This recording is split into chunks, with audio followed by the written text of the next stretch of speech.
I will mention the kindnesses of the Lord and the praises of the Lord, according to all that the Lord hath bestowed on us, and the great goodness for the house of Israel, which he hath bestowed on them, according to his mercies, according to the multitude of his loving kindnesses. For he said, surely they are my people. Hello, good morning. Welcome to Line by Line Bible Studies. We're continuing in the book of Genesis, chapter 49. I think we'll start it. We're not going to read the whole chapter like we usually do because we're going to get into chapter 50, I believe. And so we're just going to start reading at 27. And we'll just say that Jacob is going to die, and we've been looking at all the blessings wherewith he blessed them. And, he cursed his son's anger, and, that too. Again, cursed be their anger, I don't know. In some sense, it's a warning. I don't think, because it's looked at as this is how he blessed them, according to, it's sort of formal because it doesn't necessarily, it's not all, like I've talked about many things. It's like the things, sometimes blessings are not obviously blessings because in the near term, they can involve pain or difficulty. But they yield fruit. When we stick to things, that are good and we don't grow weary in well-doing, if we are doing well indeed, sometimes we suffer through things. Or sometimes we suffer because of them. Anyways, and so sometimes having your faults pointed out to you can be the best blessing if you can receive it. A lot of people can't receive it. If you can't receive, as the Lord said to Cain, if you do well, won't you be approved? But if you do not do well, sin lies at the door. If you don't see yourself as blessed, why is that? Because actually we all are blessed. We have to put things in perspective. And the knowledge of our faults is a blessing indeed. I think so. All right, so let's pick it up at verse 27. Benjamin shall raven as a wolf. In the morning he shall devour the prey, and at night he shall divide the spoil. All these are the 12 tribes of Israel. And this is that their father spake unto them, and blessed them. Every one according to his blessing, he blessed them. And he charged them, and said unto them, I am to be gathered unto my people. Bury me with my fathers in the cave that is in the field of Ephron the Hittite, in the cave that is in the field of Machpelah, which is before Mamre in the land of Canaan, which Abraham brought, which Abraham bought with the field of Ephron the Hittite for a possession of a burying place. There they buried Abraham and Sarah his wife, and there they buried Isaac and Rebekah his wife, and there I buried Leah. The purchase of the field and the cave that is therein was from the children of Heth. When Jacob had made an end of commanding his sons, he gathered up his feet into the bed, and yielded up the ghost, and was gathered unto his people. And Joseph fell upon his father's face, and wept upon him, and kissed him. And Joseph commanded his servants, the physicians, to embalm his father. And the physicians embalmed Israel. 40 days were fulfilled for him, for so are fulfilled the days of those which are embalmed. And the Egyptians mourned for him 60 days. And when the days of his mourning were past, Joseph spake unto the house of Pharaoh, saying, If now I have found grace in your eyes, speak, I pray you, in the ears of Pharaoh, saying, My father made me swear, saying, Lo, I die. In my grave which I have digged for me in the land of Canaan, there shalt thou bury me. Now therefore let me go, I pray thee, and bury my father, and I will come again. And Pharaoh said, Go up and bury your father, according as he had made thee swear. And Joseph went up to bury his father, and with him went up all the servants of Pharaoh, the elders of his house, and all the elders of the land of Egypt, and all the house of Joseph, and his brethren, and his father's house. Only their little ones and their flocks and their herds they left in the land of Goshen. And there went up with him both chariots and horsemen, and it was a very great company. And they came to the threshing floor of Atad, which is beyond Jordan. And there they mourned with a great and very sore lamentation. And he made a mourning for his father 7 days. And when the inhabitants of the land, the Canaanites, saw the mourning in the floor of Atad, they said, This is a grievous mourning to the Egyptians. Wherefore the name of it was called Abel Mizraim, which is beyond Jordan. And his sons did unto him according as he commanded them. For his sons carried him up into the land of Canaan, and buried him in the cave of the field of Machpelah, which Abraham bought with the field, for a possession of a burying place of Ephron the Hittite before Mamre. And Joseph returned unto Egypt, he and his brethren, and all that went up with him to bury his father, after he had buried his father. When Joseph's brethren saw that their father was dead, they said, Joseph will peradventure hate us, and will certainly requite us all the evil which we did unto him. And they sent a messenger unto Joseph, saying, Thy father did command before he died, saying, So shall ye say unto Joseph, Forgive, I pray thee, the trespass of thy brethren and their sin, for they did unto thee evil. And now, we pray thee, forgive the trespass of the servants of God of thy father. And Joseph wept when they spake with him. Unto him, I'm misreading a little. Forgive the trespass of the servants of the God of thy father. And Joseph wept when they spake unto him. And his brethren also went and fell down before his face, and they said, Behold, we be thy servants. And Joseph said unto them, Fear not, for am I in the place of God? But as for you, you thought evil against me. But God meant it unto good, to bring to pass, as it is this day, to save much people alive. Now therefore fear ye not. I will nourish you, and your little ones. And he comforted them, and spake kindly unto them. And Joseph dwelt in Egypt, he and his father's house. And Joseph lived 110 years. And Joseph saw Ephraim's children of the third generation. The children also of Machir, the son of Manasseh, were brought up upon Joseph's knees. And Joseph said unto his brethren, I die, and God will surely visit you, and bring you out of this land unto the land which he sware unto Abraham, to Isaac, and to Jacob. And Joseph took an oath of the children of Israel, saying, God will surely visit you, and you shall carry up my bones from hence.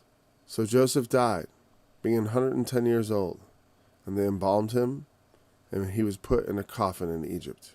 And that's the end of Genesis. All right. So, at the blessings, we left off with Benjamin. Benjamin shall raven as a wolf. I assume raven means to hunger. He will hunger as a wolf. They have that song, Hungry Like the Wolf, right? There's a proverbial hungry wolf. Right? All right, hold on. And what is it about a hungry wolf? Well, wolves do what wolves do. Hungry wolves do what hungry wolves do. They take what they want. You know, they're you could think of them as unpredictable, but also completely predictable. Dog bites man. Not a news story. Hold on. I see. I'm just not in the right spot. Raven or raven. I don't know if that ravenous means to tear, rend, or pluck. So it's not hunger. He tears. But the idea of tearing and rending and plucking may just be a figurative placeholder for the idea of eating, honestly, because what does the wolf tear? Well, he tears at the carcass and such. Tore to pieces. Yeah. Okay. So it's a little stronger than hungry. It's more like he is a wolf that tears in pieces. He shall tear in pieces as a wolf. In the morning he shall devour the prey, and at night he shall divide the spoil. Again, like I said, that idea of hunger, like I said, raven is sort of like a hyperbolic for hunger. It's because it's like you're so hungry, you're tearing at things. Like when you're really ravenous, what's the idea? Like you eat and you're greedy. And so it's sort of like, Benjamin is a little bit greedy, like the Proverbs says, they're like of the prophets actually. Greedy dogs, like greedy dogs, they can never have enough. Dogs will eat till they vomit sometimes, especially when they're hungry. They just eat. And so, the tendency of a dog is to bite off more than it can chew, so to speak, right? And so that's the idea of Benjamin likes to get his own. He likes to get his share. Gets in there and tears off his piece. In the morning, he's he's devouring the prey, and at night he's dividing the spoil. Now, again, that's sort of it's a funny, like I said, I think it's kind of delightful the ways in which it plays into certain stereotypes. Okay? It's just funny. Come on. It is funny. And also, it's instructive, too, because, like I said, it's like, I don't believe that it's like, every son of Benjamin is like this. But, it's definitely a perception. It's a stereotype, as far as like the idea of the greed and all that, right? Now, of course, again, you could look at Jacob and say that about him. He was interested in prospering. It's not wrong to prosper. There's no shame. The main shame that is put on the idea of seeking prosperity and being industrious and productive, the only shame on it is that it's done for personal gain and only for that reason. When we are to strive, it says to strive to obtain the greater gifts in God. To lay up for yourselves treasure in heaven. There's indeed a positive thing to do to prosper. It says that your soul may prosper, or that you may prosper even as your soul prospers. There's a call to prosperity on a certain level, because here's the thing. We're supposed to occupy till I come, as the parable says, which means we've got to be about the Lord's business. Jesus says, I'm here, come to set fire on the world. And what will I, if I find that if I come and I find that it already be kindled, right? He wants to see us kindling the fires that he intends to set. Meaning we're doing the same work that he wants done. We're here doing it preemptively. And so we have work to do. And that work takes a lot of forms. Not all have the same gifts. And, and part of what is necessary for ministry and stuff, depending on the ministry, is money. This ministry doesn't require a lot of money. So that's why you don't see me asking for it or looking for subscriptions and stuff like that. I don't have a Patreon. I would hope to never do that, honestly, just because I find it distasteful. But could I do it? Sure, I could use that liberty. I understand why Paul didn't. Well, I don't know. But, everyone has their own reason, like to forego personal prosperity. Because that's the thing. It's like I like the idea of collecting money to do things for God's kingdom. As soon as I know something I need money for that God wants me to do, then I would feel comfortable calling on brethren to help supply that need. But when it comes to just my base, mostly what my ministry needs is me to be there and able to teach and stuff. So it's like mostly I just need to support myself. It seems odd to ask people to do that when really the service of the Lord does not require everything of me, though I suppose it could. I mean, and if it did, like Paul did not, like his whole thing about not taking from people as far as receiving money and donations, that wasn't a permanent status. It was something he did for whatever reason at whatever time and place. It's like sometimes when he was in jail, yeah, he took money from people to help support him. Of course, it's like I would do the same. I'd be like, yeah, I can't help. I can't support myself anymore, so please help. It's reasonable. But the thing is, in the course of, so people have to go out and earn money too as part of the ministry, right? It's part of my ministry is that I should earn money somewhat so that I can be here to do this. That's the idea. I have to support my things first. Well, maybe not first, but the point is, like, if those things are support, well, the point is I need to support that. Otherwise, if I starve to death, I'm not gonna be able to do Bible studies, right? Okay. But, a lot of times I see ministries prosper and it's just devouring the prey and dividing the spoil, man. I mean, they get rich. And not just ministries, just popular voices in the culture. When people start talking, and I definitely think the workman is worthy of his hire. But some people get rich off of supposedly doing good or saying the right things.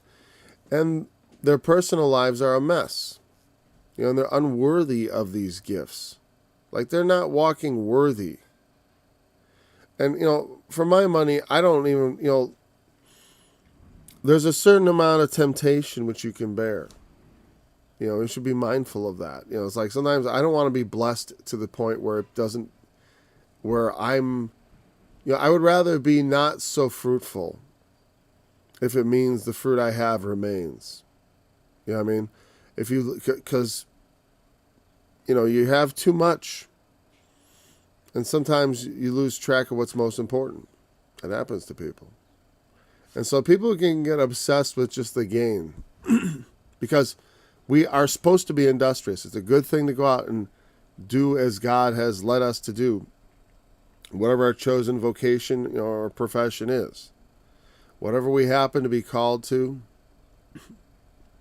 in our labors, to do that with our might and to see that as part of what God has called us to. And then so we end up with money and that becomes some sort of, now we have that to deal with. You know what I mean? Like I said, it's better, I say, to seek the kingdom of God first, as Jesus advised, and then let all those things be added to you. Because you get the money first, then you have this burden of like, well, what do I do with it? And it's very difficult to let go of money. It's been, for me, I mean, and I know, here's the thing. When you have more money, it doesn't get easier to let go.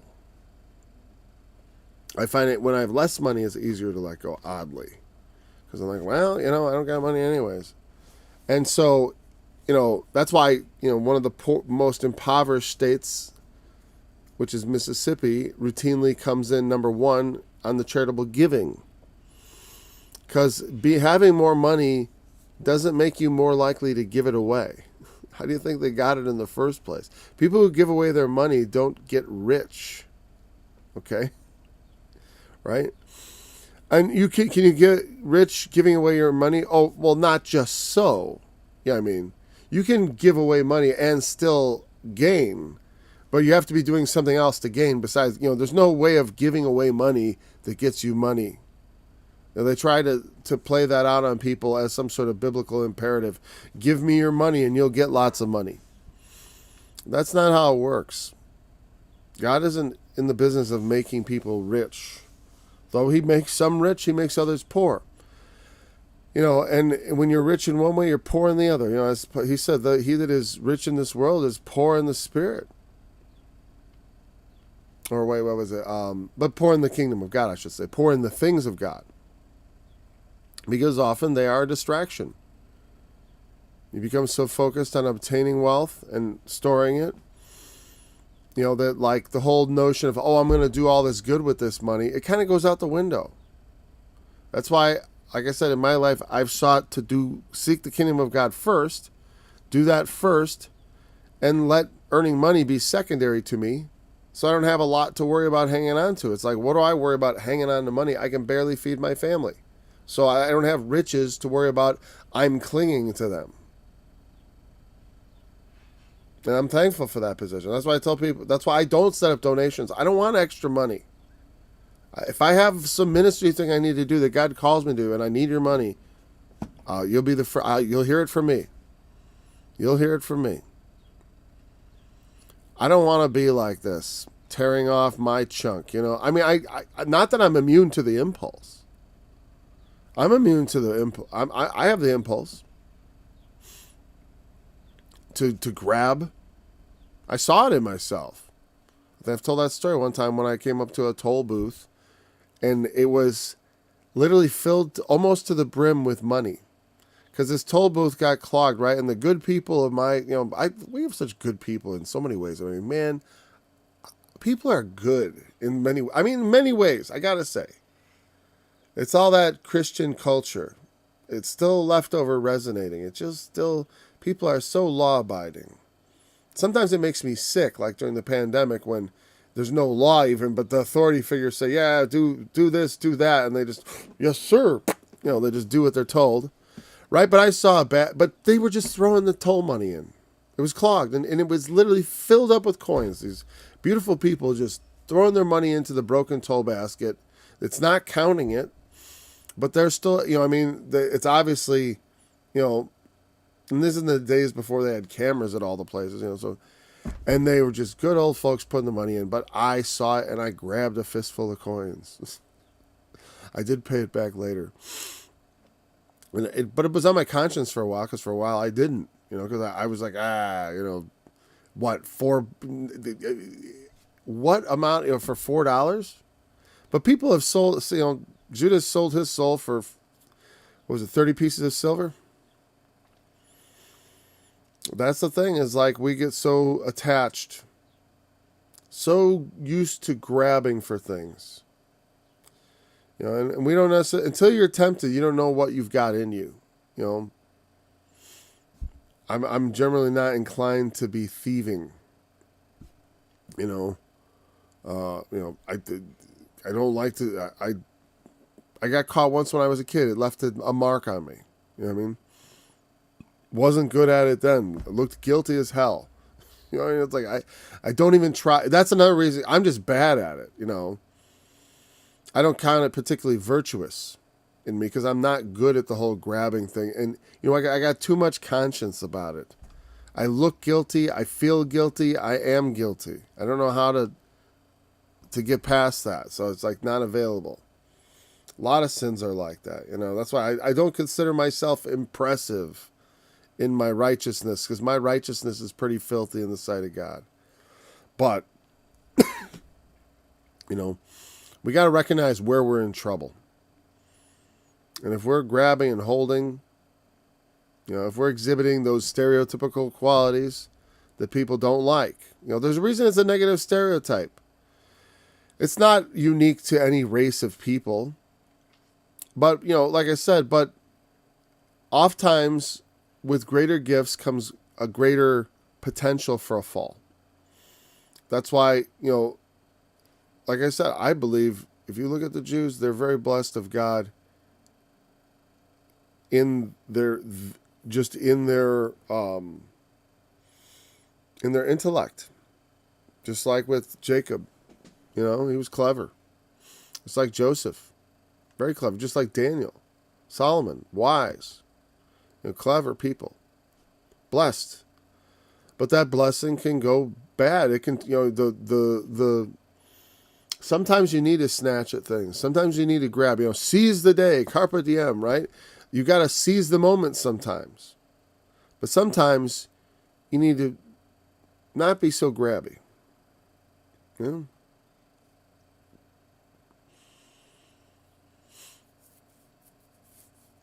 that is somewhat indicative, the character of Benjamin as that so snatching wolf. Well, the tribe kind of lived that out in many ways. Some of them kind of disturbing.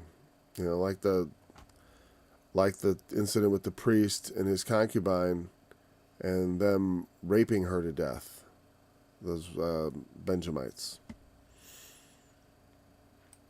Now, all these are the 12 tribes of Israel. This is that their father spake unto them and blessed them, everyone according to his blessing he blessed them. So again, telling someone they will raven as a wolf, and the more, you could look at that as negative, but understanding that you have that in you, is the first step to taming it and to turning it to good. Like Paul the apostle, the same zeal with which he went after that same, he was of Benjamin. You could read this into his life, that same wolfish desire to grab and tear the Christians out of their churches and homes and drag them back to Jerusalem, which is also reminiscent of Simeon and Levi, their anger. That same zeal, that same passion, that same heat was turned to preach the gospel and to preach Christ, with the same fire and zeal. As I said, that ravening, it's important to recognize it as a potential evil. But that is not to say that the same strong impulses can't be used for good. Covet the greater gifts. I want to be a prophet. Tear at it, bite it off. The kingdom of God suffers violence, and the violent take it by force. I'm not sure exactly what that means, but I know this, that I've seen a lot of examples in the scriptures, like when he told the king to smite with the sword, and he kind of flopped it around, and it wasn't, you should have done it with some zeal. Whatever you do with your might. Not with eye service, not as men pleasers. Rip at it like a wolf. It's not just, it's not just bad. There's power in that. And we should, we should turn those impulses in us which have passion, but that lead us to evil, we should turn that passion towards good. And that's what happened with the Apostle Paul. And of course, and like I said, all these things which could be viewed as weaknesses could also be seen as a kind of it's like, well, I'm just telling you the truth about yourself, and that's a blessing. So these are the 12 tribes. This is what their father spake unto them. This is the blessing wherewith he blessed them. Charged them and said, I'm to be gathered to my people. Again, that idiom we only see really I'm not sure, you might see it again in Exodus. I forget if that comes up again. Probably. I think when Moses dies, it might say use the same figures of speech. Because again, they are, because what does that even mean to us? Again, it doesn't, well, you could say, it means that it's saying something about how the death works mechanistically. I'm like, is that what it's saying? I think it's just saying I'm going to die. And I'm going to be like those who came before me. I'm going to be with those who are also dead. But also there is hope in it, right? Because the idea is that we will all be gathered together on the last day, as it's said in many times, in the resurrection. And that is what, Christ rose physically, and some people, for some reason, I guess they like to toss that out as like, that's a one-off. The real resurrection is when you die, you just instantly step into another state of existence. I obviously don't buy into that. I did. That's the way I grew up believing. And even when I was with the Shepherd's Chapel, that's what he believed. But it was only after I received the Holy Spirit and after a long time in the Word that I felt like, the preponderance of evidence definitely causes me to say, I think it's not that way. That I think the reality is you die, and then the next conscious moment you will have is when Christ raises the dead at the end of the world. Now, I don't think you will notice any passage of time. So while we talk about the dead as sleeping and all that, relative to the living, from their perspective, death is an instantaneous trip to the future. And so you instantly you're with everybody, whoever was, all at the same time. It's kind of nice. You think about the thought of like waiting around in heaven for your loved ones and stuff. It's just this weird idea, and it doesn't really fit the scriptures. I remember it always threw me out. Like I said, when I read Revelation, and I consider Revelation to be kind of, the name is Revelation for a reason. It's revealing things about the world, and one of the things that really informs us on is the resurrection. Also, specifically the idea of a first resurrection and a subsequent resurrection, at least a second, if not, at least a second. I can't say anything beyond that because I don't have any really hints of anything. I'm only saying that because it is not limited by saying this is the last resurrection. If it was limited to that, then I could say for sure. But this idea of being gathered to your people, it fits into either perspective. Is all I'm saying. From my perspective, it fits in perfectly with what I believe about death, and it should fit in. If you have a different opinion, it should fit in just right with that too. Obviously. So it works with either way. That's all I'm saying. It's because some people would say, "Oh, it definitely means this." It's like, well, again, how we feel as we die, I'm going to be gathered to my people. Well, that's what happens next. There's no other events between that and then you die, between you dying and you being gathered together with everybody. So that's why it's appropriate, like from my perspective, to say something like that. Say, you wouldn't necessarily say, you might say, like in the New Testament, they say he sleeps, right? But again, that's a euphemism. They mean he's dead. Jesus himself says so. Like he's dead. Let me tell you plainly. But I'm just using that as a metaphor. I'm just using that term not as a metaphor, as a euphemism, because I have the power to bring him back to life.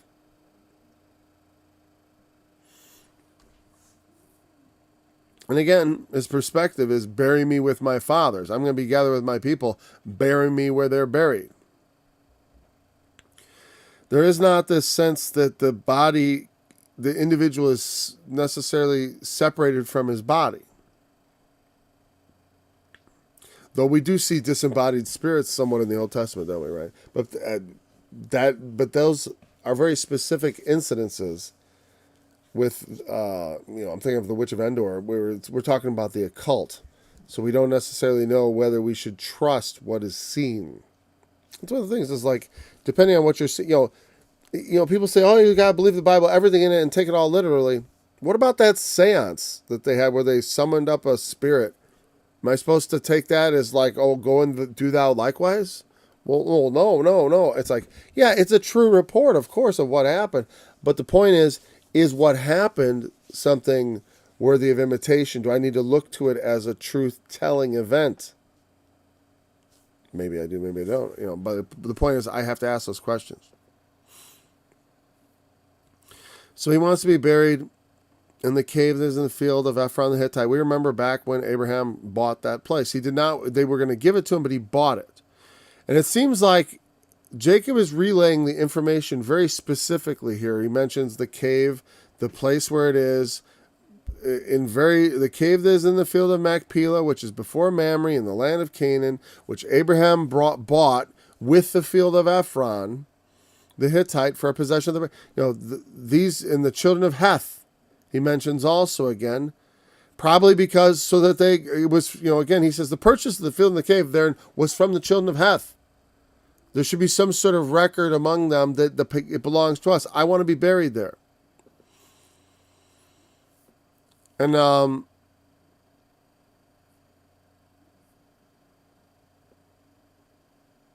I remember Arnold Murray pouring out years ago that, like, if you take these letters, ISRAL, Israel, because the L is actually Ale. It's the Hebrew Aleph in the name of God. It's not just a vowel point of an E. It's Aleph L.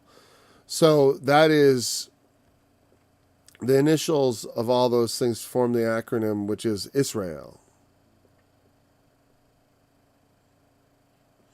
And, whatever. So there we go. The purchase of the field of the cave that was therein was from the children of Heth. We discussed that.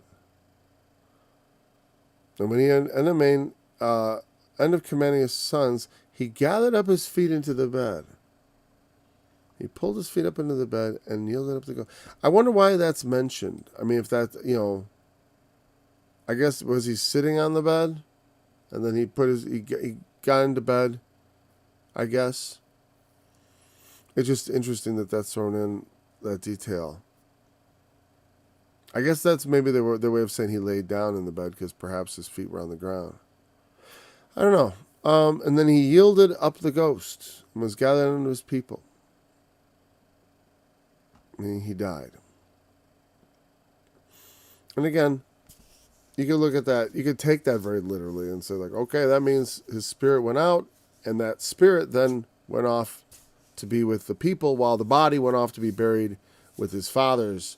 Again, like I said, it's like he's simultaneously with his fathers by being buried with them, but also by yielding up the ghost, he is gathered to them.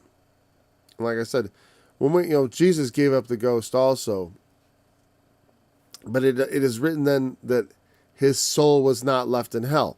That when he was buried, he was described as being positionally, personally, in hell, which is the grave, not the lake of fire by any means.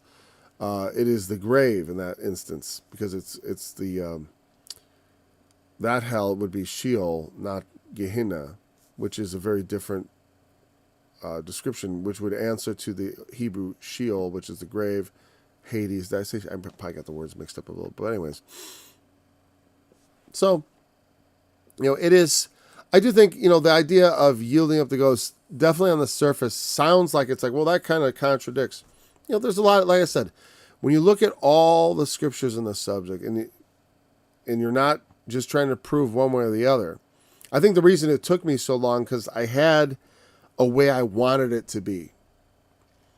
I mean, I grew up thinking when you die, you either go to heaven or you immediately kind of stand before the judgment, and then you go to heaven or you go to hell. That's the way I thought of it when I was a kid. Then I read Genesis. I read Genesis, then I read the book of Revelation. And when I read about in chapter 20, when it talked about the dead being delivered up and all that, I was like, how does that work? I thought everyone was judged as soon as they died. Why is this resurrection stuff talked about? And the point is, one set of scriptures has to be interpreted in the light of the other. As the question becomes, which one is shining brighter? And for me, it's got to be the idea, as I've described it, that when we die, we don't go off into some alternative existence waiting for the future when we will return to our bodies and get them and all this stuff that seems a bit convoluted of this returning and going and all that. I see it as much more straightforward. You die, lights out, then you wake up and you're standing before God. It's the judgment. And either it's the judgment seat of Christ, in which, well done, good and faithful servant, or you're at the white throne, and it's going to be your works. And God have mercy on your soul. That's all I can say. That's all I can say. That judgment is not usually thought of as being a very redemptive place, but with God, in Him is the mercy. It's your last shot at the white throne. When you find yourself at the white throne, let me see. If you were thinking, like, when I see God, I'm going to tell Him off. I'm going to tell Him all the ways He was wrong. I suggest a different course of action. A little humility and pleading for your life doesn't hurt. Recognizing your guilt, like why you might be culpable standing there, that might help you out. Having heard of Jesus would help out, I would think, right? Having rejected Christ over and over in face of your hedonistic desires is not a good look. There's a lot of ways in which I do not want to approach God. I want to approach him with him. We've talked about my sins. We've sorted all that out long ago. My sins have already gone on to judgment. I'm not looking to meet God in judgment. I'm just looking for him to say, okay, hey, good job. That's all I expect. That's all I'm looking for. The thing is, while I'm here, though, that requires work. It doesn't just happen. Occupy till I come. Work at it. Do stuff. That's why, hey, there's a little bit, to be a little bit like Benjamin. You don't want to be so passive. You're not grabbing at things to do, like I said, the kingdom of God, heaven suffers violence and the violent take it by force. So, even if you don't understand that, that means there's going to be a bit of, let's call it vigorous action necessary. Either defending God's kingdom or making sure you get in.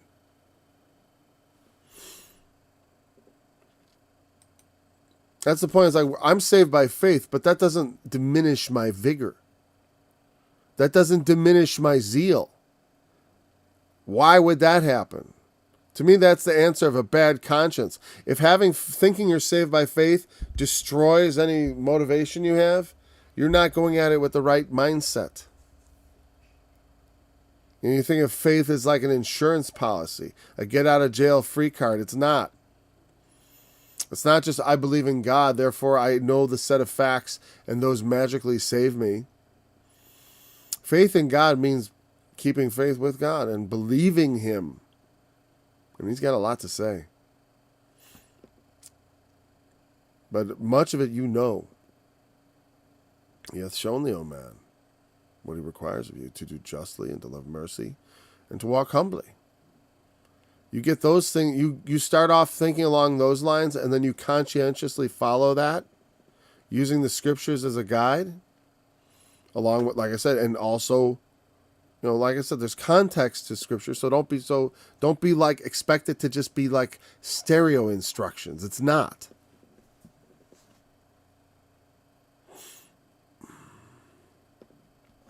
So Joseph there weeps upon Jacob.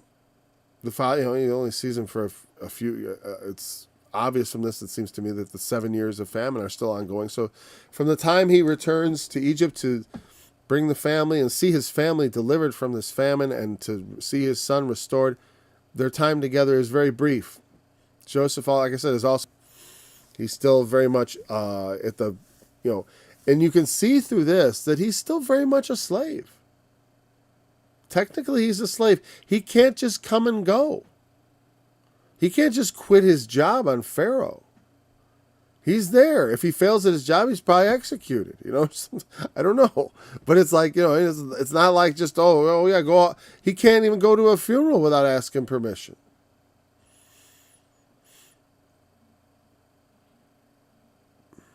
So, his servants, the physicians of Egypt, they commanded to embalm him. That's what they did to the dead in Egypt. So Israel was embalmed of all the fathers. I wonder if they ever found that cave in Machpelah. A lot of things aren't looked for because skeptics say they shouldn't exist, so nobody bothers. It's like Joshua's altar on Mount Ebal is virtually unknown to archaeologists because it's to biblical archaeologists, because they go at it presuming everything is false. This starts back in the 18th century, when scholars, who pioneered the skeptical view of the scriptures, which is, like I said, some skepticism is a good thing, but the presumption of, basically to like sort of go out and to look for things it's a reasonable thing to look for things that are contradictory, but it's another thing, because you should, like, the quickest way to find out if something's right is to go out and look to see if you can prove that it's wrong. Because if you can prove that it's wrong, well, then you can stop with all the defensiveness about it, right? You don't have to be defensive of something that you know is wrong.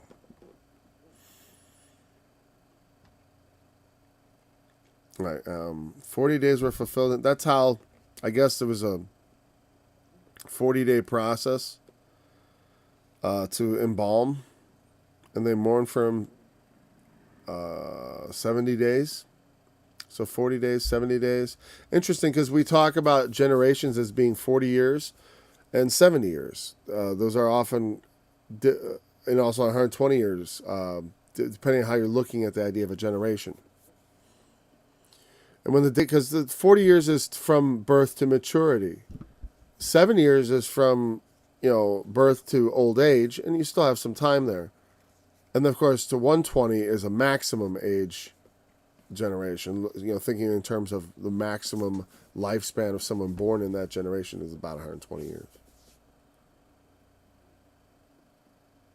And you notice how once again, it's the Bible is very clear that Jacob's lifespan is much diminished from that of his father's. And Joseph also, because we see that he dies at 110. So 70 days of mourning. And then Joseph spake to the house of Pharaoh, if I have found grace in your eyes, he spoke to the house of Pharaoh. Again, he's not speaking directly to Pharaoh, he's speaking to perhaps Pharaoh's attendant, whatever. His chief, the keeper of the keys, so to speak, the one who decides who gets to see Pharaoh. Because Pharaoh doesn't have time to decide who sees him. He's just got to see the people he needs to see. And he says, hey, would you speak to Pharaoh about this? My father made me swear, and about this matter of his burial in Canaan. And it's good to approach it delicately, because it could offend someone that you won't let them be buried. What's wrong with burying them here? Is there something wrong with our land? But whatever, he's dead now, and he made him swear, so it's a little too late. And he says, let me go up. Again, you go up to Canaan.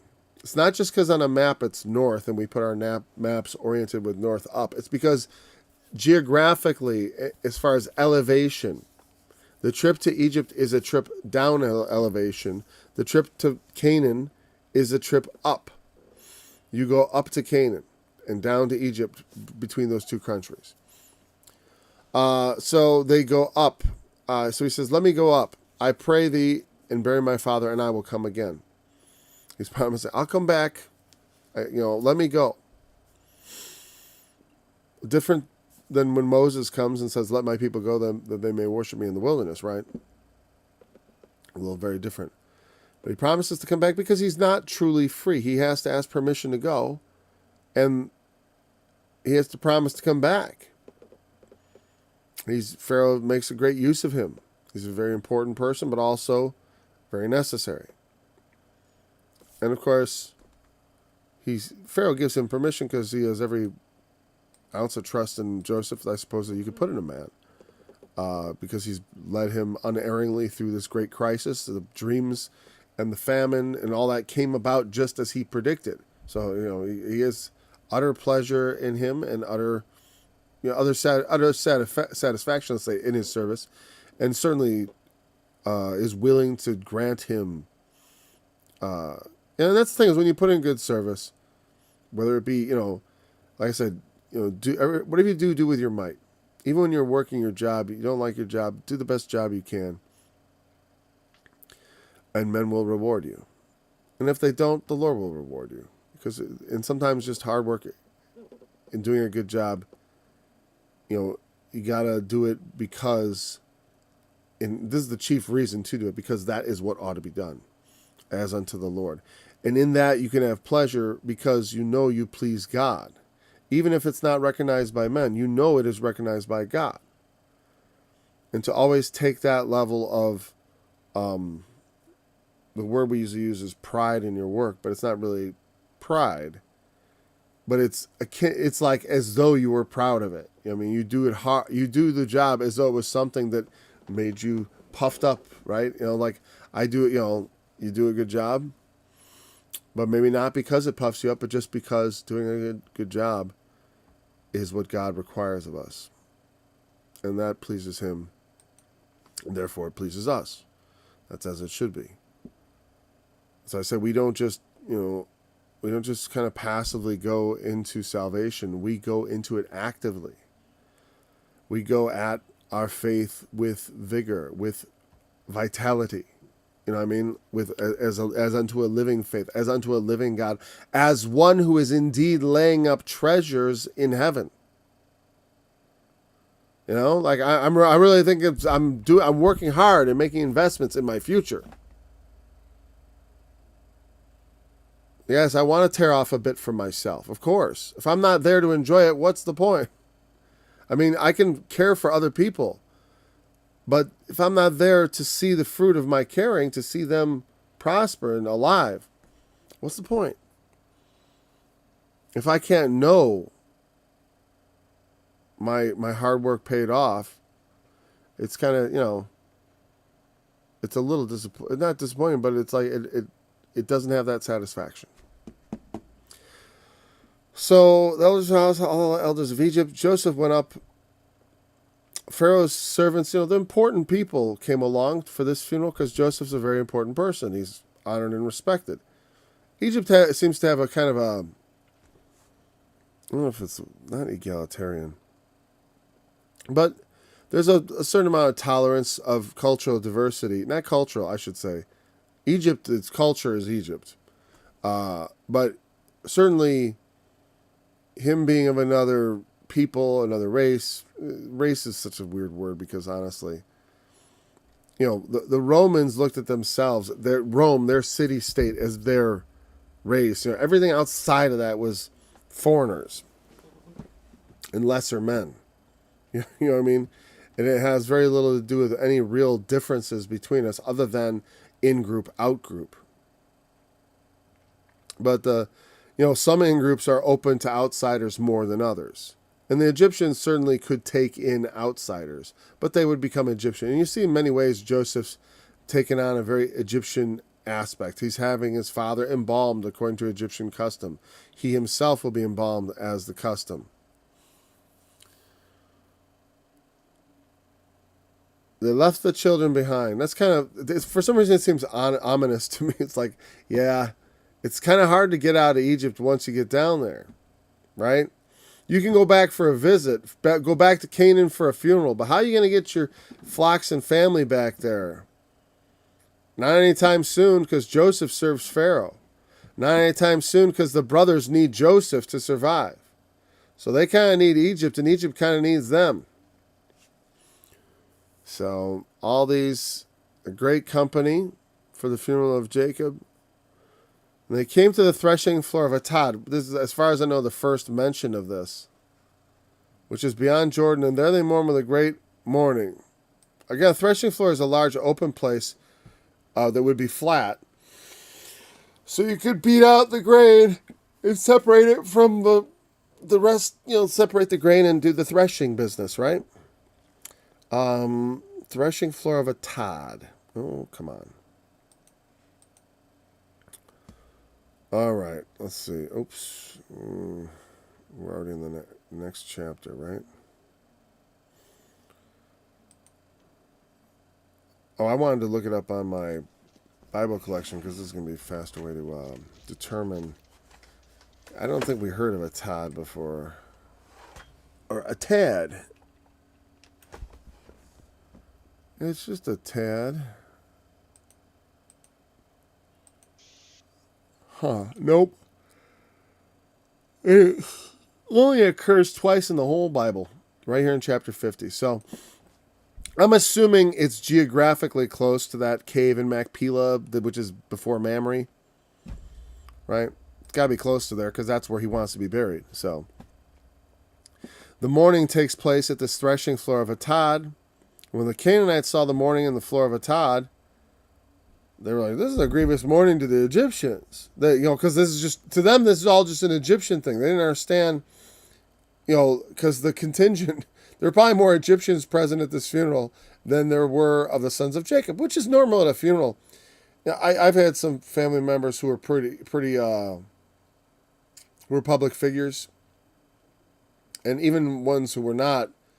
But the ones who are public figures, I mean, you go to the funeral, it's just a lot of people. A lot of people show up.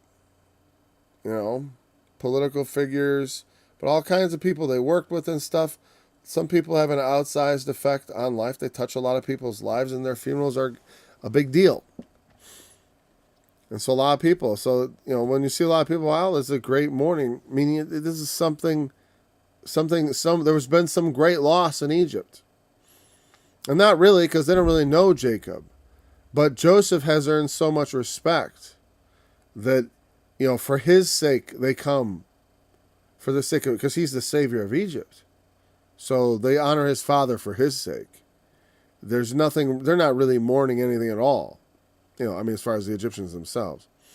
But still, because in a funeral, and it is very frequent in the old times for everyone to externally exhibit signs of mourning when you're at a funeral. Some places still even have professional wailers. In the East, it's a custom. In the Near East, in some places, right? So they call the name of it Abel Mizraim. Mizraim is the name in Hebrew for Egypt. It's the plural of defense, like double defense, because they have the desert on one side and that narrow of Sinai, right there.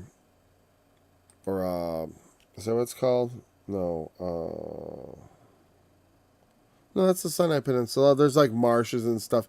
It's difficult to invade Egypt.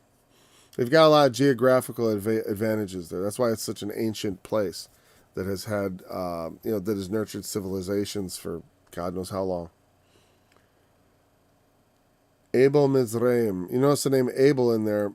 Abel meant something like transitory or weakness, or here like the idea of mourning. Because Abel is the first child who was murdered, or not child, but the first child who ended up murdered because he was in the process of time. He was obviously responsible for himself, so he wasn't a child by any measure when he was killed. But it's like the mourning of the Egyptians is basically what that means. That this is a grievous mourning maybe it means grief of the Egyptians. What do they say and how do they interpret it? I'm just trying to go based on knowing Abel and having a vague idea of what his name meant. That's not sufficient. So let's see. This is a grievous mourning. Abel Mizraim.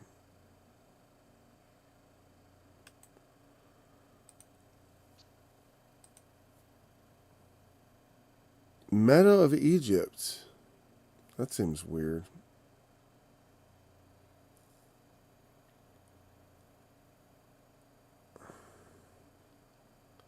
Apparently this Abel means meadow. It has nothing to do with the name Abel. Like Cain and Abel. Probably not. It's just, like I said, they're just close. Abel Mizraim, the meadow of Egypt. So it's nothing to do with mourning. Just the meadow.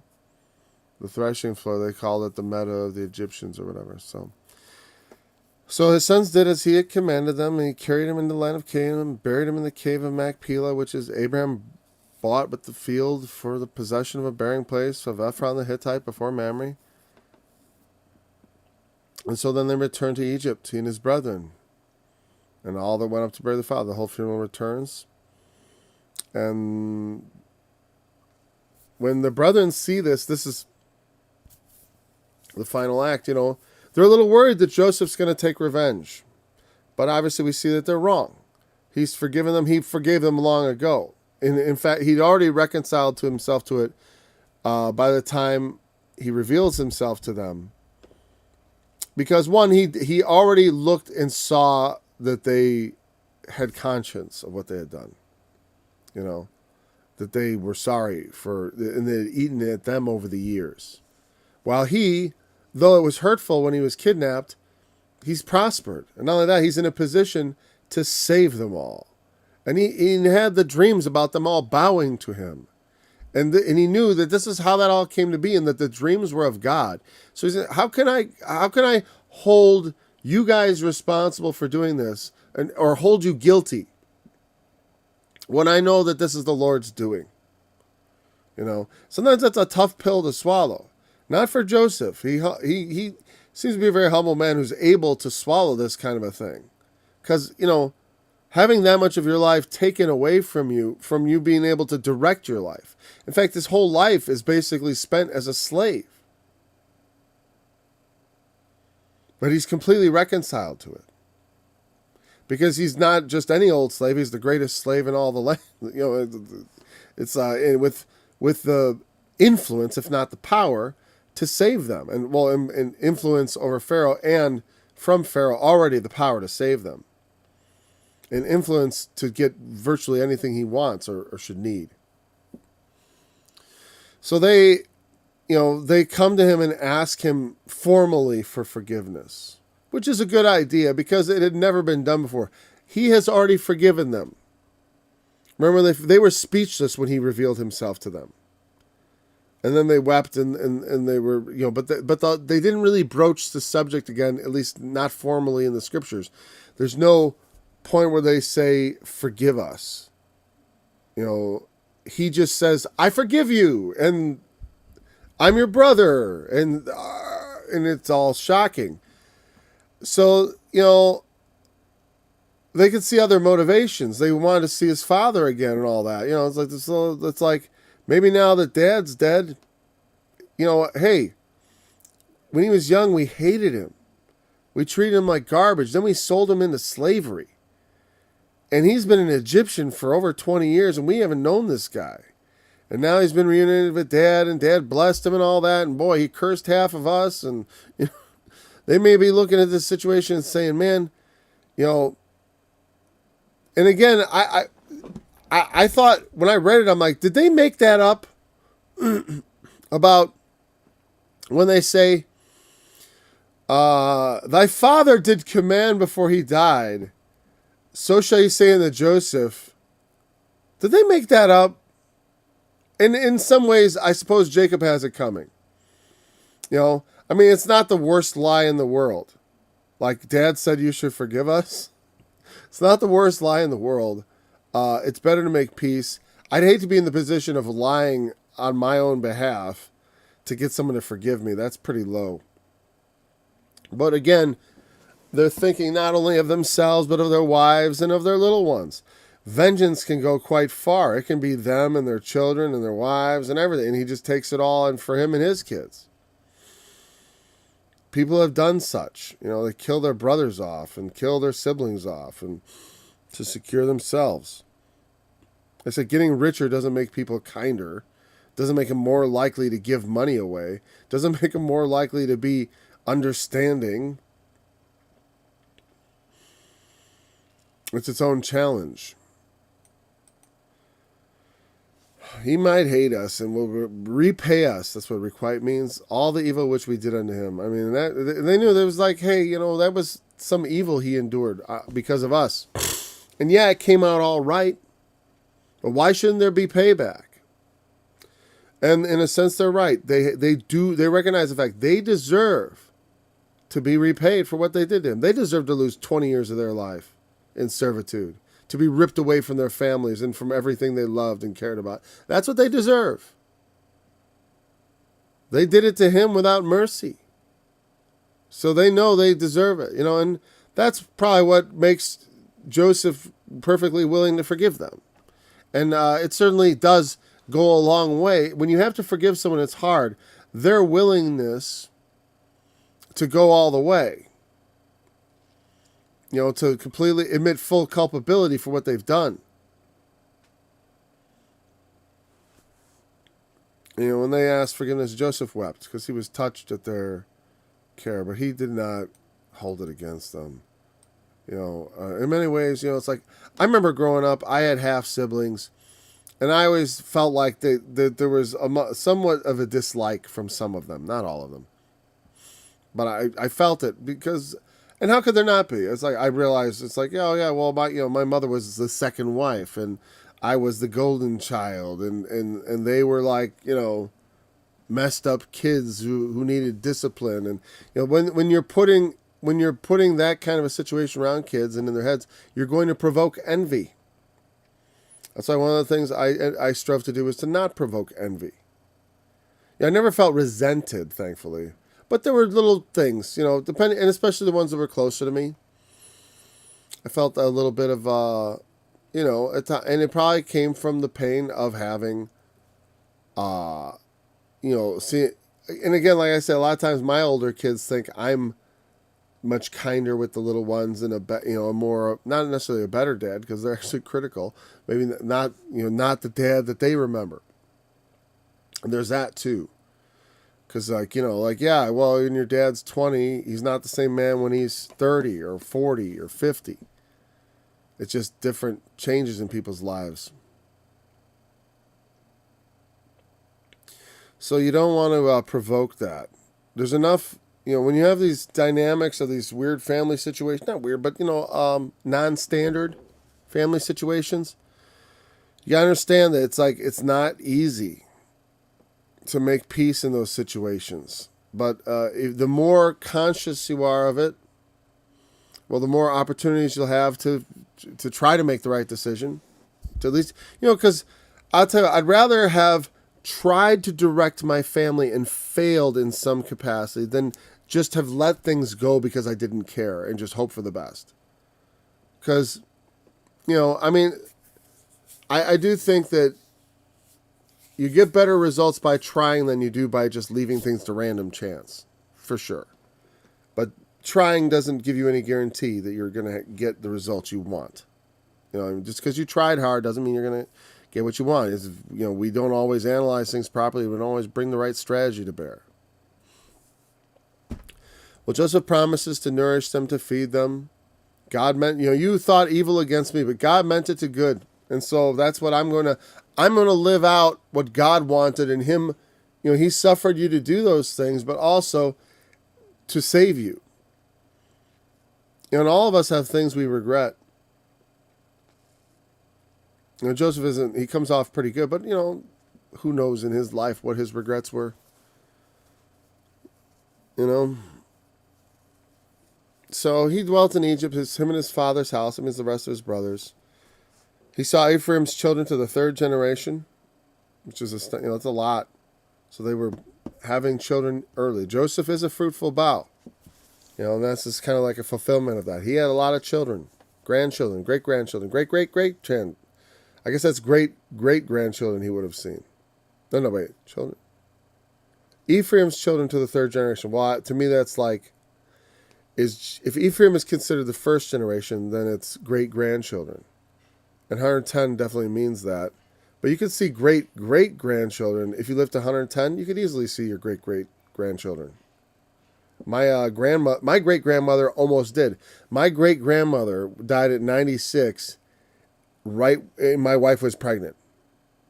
So, easily to the third generation. So that's not at all, I'm not saying that, but that's a blessing for sure. Because it doesn't, even if you live to 100, you don't always see that. Not everyone has children. There's a lot of, right now, childlessness is an epidemic in our world. A spreading disease. Childlessness. Not having fewer, when they say people are having fewer children, actually, they're still having the same number of children, generally speaking. Meaning if you have one, there aren't more only children than there used to be. There's still the same number of singletons. That proportion hasn't shifted much. Not recently. It's the proportion of zeros to even having one at all, or two, or whatever. That's what's growing.